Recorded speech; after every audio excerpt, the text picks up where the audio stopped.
আজকে তোমাদের সাথে শেয়ার করব বিউলির ডালের রসবড়া আমি কিভাবে বাড়িতে বানিয়েছিলাম। আমাদের বাড়িতে কিন্তু সবাই খুব একটা পিঠে খেতে চায় না, কিন্তু পছন্দের তালিকায় কিছু কিছু পিঠে রয়েছে, যেমন পাটিসাপটা, বিউলির ডালের রসবড়া।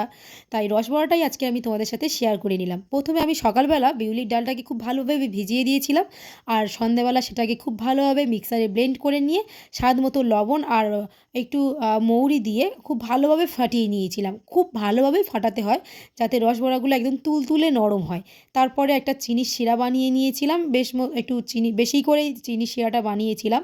আর তারপরে কি গোল গোল একদম রসগোল্লার মতো খুব ভালো করে তেলের মধ্যে ফেলে দিয়ে খুব ভালোভাবে রসবড়াগুলো কি ভেজে নিয়েছিলাম। তারপরে গরম গরম যে চিনির শিরাটা বানিয়েছিলাম তার মধ্যে দিয়ে দিয়েছি।